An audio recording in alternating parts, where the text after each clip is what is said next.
ඉතින් පුතේ කියන්නකෝ දැන් අර ඔයා කිව්වා වගේ ගෙදරදී නැති සැනසීමක් මෙතනදී දැනෙනවා වගේ දැනෙන එක ගැන කියන්න. කොහොමද ඔයාට ඒක දැනෙන්නේ? අපි දැන් ගෙදර ඉන්නේ ඒතර මේ වගේ සැනසීමක් ගෙදර නැහැනේ. ඒතර අපි ගෙදර ඉන්නේ හැම දෙයකටම හිර වෙලා වගේ. ඒ කියන්නේ අපි එකම මේ රූටින් එකනේ ගෙදර ඉන්නේ. උදේම නැගිටිනවා, දවල් වෙලා නැගිටිනවා. එතකොට මේ දවල්ට කනවා. 11ට විතර නැගිටලා දවල්ට කනවා. එතකොට ඊට පස්සේ ආය ෆෝන් එක ගන්නවා, ඔබනවා, එක ඒවා බලනවා. එතකොට ආය අවල්ට කනවා.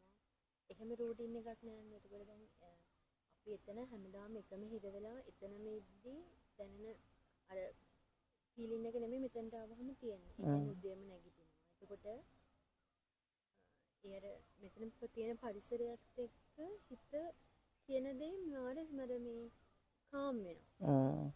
දැන් මට පේනවා දැන් ඔයා ඊයේ ඇවිල්ලා මං ඔයාගේ දැක්ක මූණ මං ඔයාට කිව්වේ ඔයා නිකන් හැක් වෙලා වගේ හරි වෙහෙසයි වගේ දැන් මේ එක දවසට ඔයා නිකන් hina වෙලා ඉන්නවා වගේ දැනෙනවා. මට මේ කියන්නේ මාර සතුටුයි. ඒ කියන්නේ වෙනදට ගැටෙන ඇත් එක්කත් නෙවෙයිනේ මම ගැටෙන්නේ. ඒකට මට අලුතෙන් කට්ටිය හම්බ වෙනවා. ඒකට එයාලගේ අදහස් එක්ක බලද්දි සහ ඒ කියන්නේ ඒ තියෙන හැඟීම් අපි කතා කරනවා ඒ දේවල් එක්ක මට මෙතන හරි කියන්නේ නිදහස් හිතට සැනසීමයි නිදහසයි කියන දෙකම මෙතන තියෙනවා. හිර වෙලා වගේ කියන එකක් නැහැ. මේ එහෙම හැඟීමක් එන්නේ නැහැ. මෙතන හිටපුවාම ඉතින් මට මං ඇති මට මං තමයි කියන එක මට නිකන් එහෙම හිතෙනවා. එහෙම එකක් තියෙනවා. ඒ කියන්නේ දැන් ගෙදරින්ද දුවා හැම වෙලේම බැලුවේ කාගේ හරි ඇටෙන්ෂන් ගන්නනේ. ඔයා එකටනේ රණ්ඩු කරන්නේ. ඔයාට ඕනේ කවුරු හරි ඔයා ගැන හිතන්න, ඔයා ගැන බලන්න මං ඇයි මං ගැන හොයන්නේ නැත්තේ, ඇයි මං ගැන බලන්නේ නැත්තේ. ආත්මානුකම්පාවක් ඇවිල්ලා ඒ ආත්මානුකම්පාව වැඩි වෙලා ස්ට්‍රෙස් වෙලා ડિප්‍රෙෂන් ගිහිල්ලා ඊට පස්සේ බෙහෙත් බීලා ඊට පස්සේ මැරෙන්නත් හිතෙනවා. එහෙමනේ හිතුනේ නේ. දැන් ඔය ඒ කියන්නේ අර තමන් ගැන හොයාගන්න, තමන් ගැන බලන්න කවුරුත් නැහැ කියන නිකන් අර අසරණකමක් වගේ එකක් නේද? ඔයා ඒකෙන් ඔය පීඩාව වින්දේ නැත්නම් ඇත්තටම අර ප්‍රශ්න නැහැනේ. සාමාන්‍ය ළමයින්ට තියෙන ආර්ථික ප්‍රශ්න එහෙම නැත්නම් ගෙවල් වල අම්මලා තාත්තලා නැතුව අසරණව හැදෙන එහෙම ඒ වගේ ප්‍රශ්න නැහැනේ පුතේ වාඩ. එතකොට දැන් ඔය දැන් බලන්න ඔයා දැන් ගොඩාක් අයට තියෙන ප්‍රශ්න දැන් මට එවන මැසේජ් බහුතරයකම තියෙන්නේ මෑන්නාන්ස මට ලොකු ප්‍රශ්නයක් තියෙනවා. මට මෙහෙමයි. ඉතින් සමහර අයට ප්‍රශ්නවල දරුණුකම වැඩි. දැන් ඔයාට දැනෙනවට වඩා අයට ජීවත් වෙන්න විදිහක් නැහැ. දරුවොත් එක්ක තනි වෙලා ඔය වගේ විවිධ ප්‍රශ්න. හැබැයි පුතේ දැන් බලන්නකෝ ඔය මොන ප්‍රශ්නේ තිබ්බත් දැන් ඔයා මෙතෙන්ට ආවහම අර මම අර දොල ඇලේ ගිහිල්ලා කරපු වීඩියෝ එක වගේ මෙතනට ඇවිල්ලා සැනසුණා කියලානේ දැන් ඔයාට හිතෙන්නේ. තේරෙනවද? දැන් මට මේ කියන්න ඕන ඇත්තටම මේ අපි හිතන විදිහයි වෙනස් උනේ. අපේ උදේ නැගිට වෙලේ ඉඳන් හවස් වෙනකන් තිබ්බ සිතිවිලි පැටර්න් එකක් වාට තිබ්බනේ. දැන් උදේට කනවා, ෆෝන් එක ඔබනවා, ආයි නිදා ගන්නවා, නැත්නම් ආයි මොන හරි ඔයා කරන වැඩක් කරනවා. ටීචර් කෙනෙක්නේ නේද?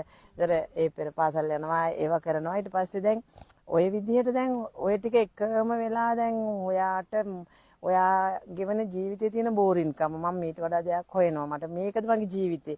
මගේ තරුණ ජීවිතේ නිකම්ම මෙහෙම ගෙවිලා යනවා. ඒ වේදනාවනේ වාට තිබුණේ. එතකොට දැනුත් මේ ඔයාගේ ජීවිතේම තමයි.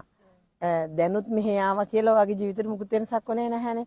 හැබැයි බොඩි එකේ කිසි වෙනසක් නැතුව ඒ ඔයාම එතන ඉඳලා සැනසෙන්න බැරුව මෙතනට ඇවිල්ලා කියනවා මාර සැනසීමක් තියෙන කියලා. හරිද? එතකොට ඒක හම්බුනේ මේ ගස් කොළන් වලවත් මේ නිහඬ ආරණේවත් එහෙම නෙවෙයි. අපි තේරුම් ගන්න ඕනනේ මේක හරි ලස්සන පණිවිඩයක්. අපි නැවතිලා බලන්න ඕනේ මගේ හිතේ පැටර්න් එක. මම හිතපු විදිය, හිතපු සිතිවිලි ස්වභාවයයි වෙනස් වෙලා තියෙන්නේ. නේද? දැන් ඔයාට ගෙදරදී හිතච්ච ටික හිතෙන්නේ නැහනේ.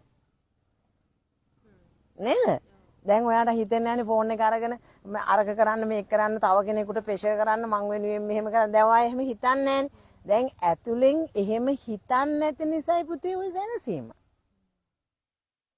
ඒ කියන්නේ හිතෙන් සිතිවිලි උපද්දව හොඳට සංවේදී වෙලා බලන්න වාගේ හිතට.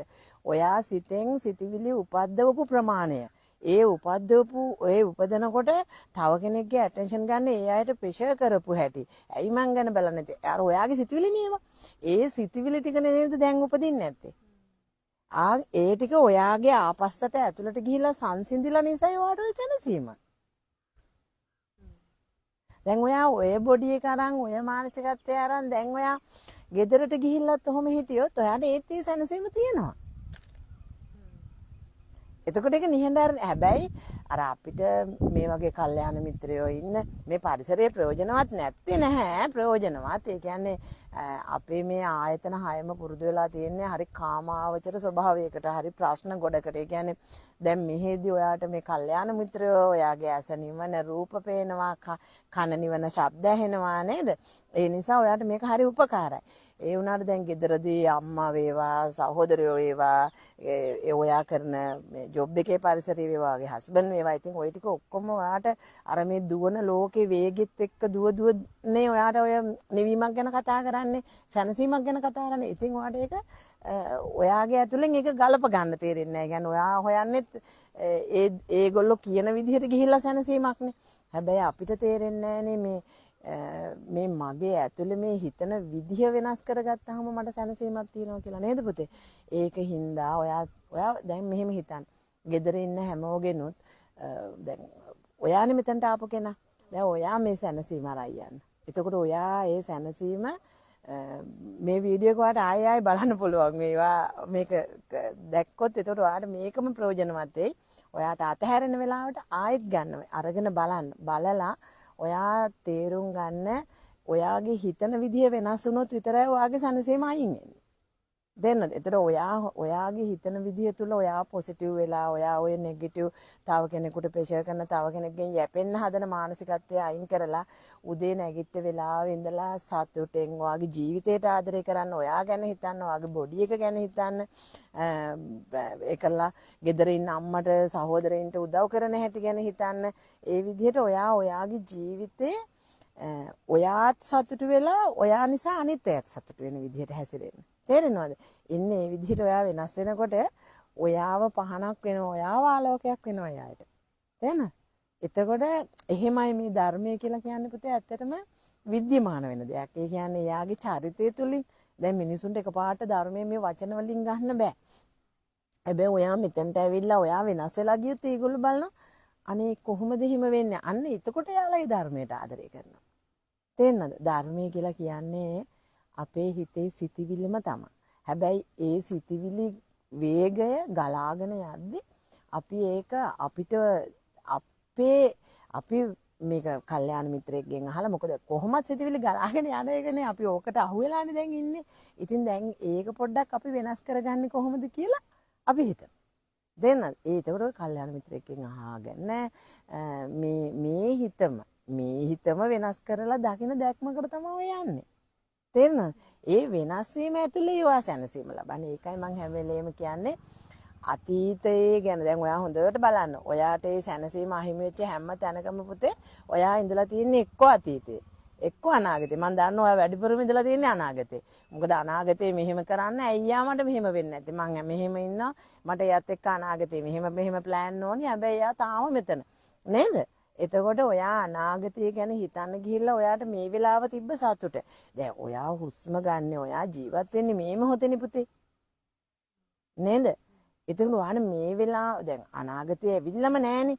එන්නේ නැති අනාගතයක් වෙනුවෙන් දුක් විඳින අපි පවුනේ අනේ මොකද්ද මේ ජීවිතේ? මේ නොතේරුම් කමටනේ මේක කරන්නේ. දන්නවනම් මේ වෙලාවේ ඉන්න තියෙන්නේ කියලා දන්නවනම් මේ වෙලාවේ මොකද හුස්ම ඔයාද ගන්නෙ? නෑ නේද? ඒක ධර්මතාවයක් නේද? හුස්ම ගන්න එක, හුස්ම වැටෙන එක ධර්මතාවයක්නේ. නේද? ඒතකොට ඒ ධර්මතාවයට යටත්ව අපි ගන්න හුස්ම, හෙලන හුස්ම ඇතුලේ අපිට පහළ වෙන සිතිවිල්ල විතරමයි නේද අපිට දැනට දැනෙන්නේ. මේ වෙලාවේ දැනෙන්නේ. ඔය දැන් ඔයා වාඩි වෙලා ඉඳගෙන ඔය ගන්න හුස්ම මේ මං කියන දේ ඇහෙන ඔය සිතිවිල්ලට වඩා දෙයක් ජීවමානද? ජීවමානද කියන වචනේ බලන්න අර. සජීවීද? දැන් මේ ඇහෙන දෙයට වඩා දෙයක් මේකවත් සජීවී නෑ ඇත්තටම. ඒත් මේක ගැනවත් අඩු ගානේ මේ අඩුම ගානේ අපි මේ අපිට ඉන්නවා වගේ දැනෙන මේ මොහොතේ මේ ජීවත් වෙනවා වගේ දැනෙන එකේවත් අපිට ඉන්න පුළුවන් නම් එහෙම හරි නේද? ආන් එතන ඒ සජීවී ස්වභාවය තුල ඔයා ඉන්නවා නම් දැන් ඔයා මාත් එක්ක මෙහෙම ඉන්න නිසා ඔයාට අනාගතය ගැන ප්‍රශ්න තියනවද? දැන් තියනවද? දැන් ඒ නිසා හැදෙන ස්ට්‍රෙස් ටික තියනවද? දුක තියනවද? නෑනේ. එහෙනම් ඔයා මේ මොහොතේ ඔයා දැන් ගෙදර යනකොට ඒ වෙලාවේ ඔයා පෙර පාසලට යනකොට ඒ වෙලාවේ ළමයි එක්ක ඉන්නකොට ඒ සම්පූර්ණ ඒ වෙලාවේ ඊට පස්සේ ආයෙ ගෙදර එනකොට ඒ එන කාර්යේ එන වෙලාවේ ඔයා ඉන්න විදිහ ඔයාත් එක්ක ඔයා ළඟ මේ වෙලාවේ හරියට හිටියොත් වෙන්න තියෙන හොඳම විදිහකට වෙයි. ඒ හැමදේම වෙන්න තියෙන විදිහට. හොඳට බලන්නකෝ දැන් ඔයා මෙච්චර කාලයක් ජීවිතේ මීට අවුරුදු 5කට විතර ඉස්සෙල්ලත් අද දවස ගැන හිතන්නේ නැතිනේ. ඒ කියන්නේ අවුරුදු 5කට විතර ඉස්සෙල්ලත් ඔයා හිතන්නේ නැතිනේ පුතේ මට අවුරුදු 27ක් විතර වෙනකොට මම මෙහෙම වෙන්න ඕනේ. ඒ වයින් කීයක්ද වෙලා තියෙන්නේ? ඒවා ඔක්කොම උනාද? ඒ කියන්නේ අන්තිමට උනේ වෙන්න තියෙන විදිහට නේද? ඔයා කරේ මොකද්ද? ඔයා කොච්චර එදා හිතුවත් ඒ දේවල් උනේ නැහැ. ඔයා අන්තිමට කරේ වෙච්ච දේ බාරගත්ත එක නේද? ඉතින් අද ඔයා හෙට ගැන හිතුවත් ඔච්චරයි. තේරුණාද? අද ඔයා හෙට ගැන ගොඩ ඕරියක් හිතලා දැන් මේ මොහොතත් නැති කරගෙන ස්ට්‍රෙස් වෙලා ඩිප්‍රෙෂන් හැදිලා බෙහෙත් බිබී හෙට ගැන හිතනවා.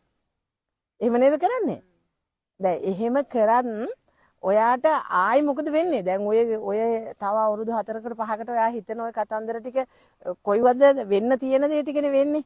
ඊට පස්සේ ඔයා හිතපු ටික ඔක්කොම වෙන්නේ නැතුණා මම මොකද කරන්නේ? වෙච්ච ටික බාර ගන්න.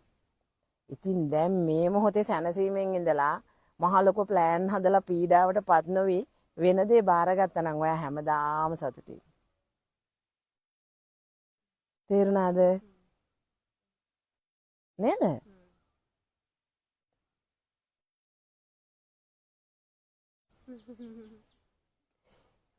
ඒ කියන්නේ අපිට සතුටින් ඉන්න අපි ළඟම තියෙන සතුට අපි කොහොමද අවදි කරගන්නේ?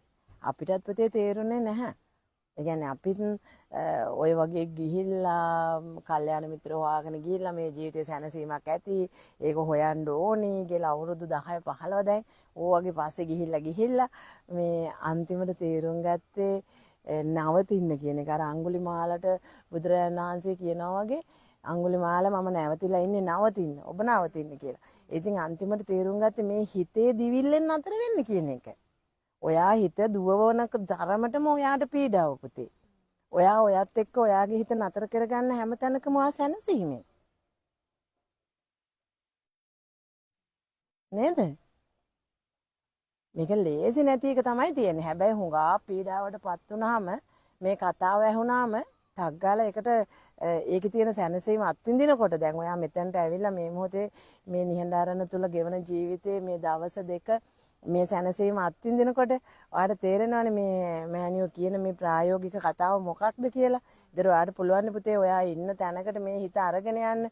ඒ වගේම ඔයාට පුළුවන් ඔයා ළඟ ඉන්න නැතුව දුවන හිතට තරවටු කරලා ආදරය කරලා ළඟට ගන්න. නේද?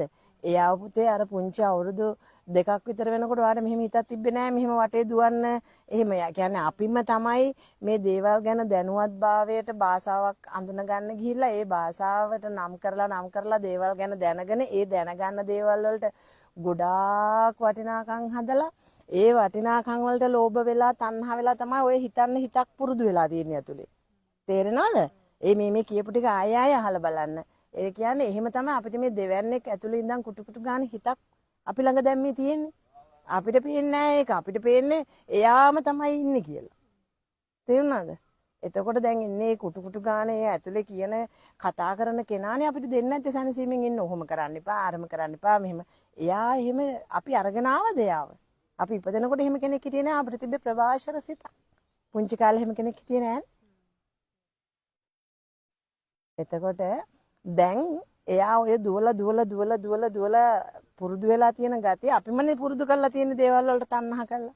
දැන් එයාට හිමීට එයාට තණ්හාව අතාරින්න කියන්නත් බෑ. දුවන එක දුවපු දේවල් ගැන ප්‍රශ්න ගැන ඒවට විසඳුම් හොයන්නත් එපා. මං කියන්නේ එයාගේ වේගය පොඩ්ඩක් අඩු කරමු. මුලින්ම හැමදේම කරන්න කලින්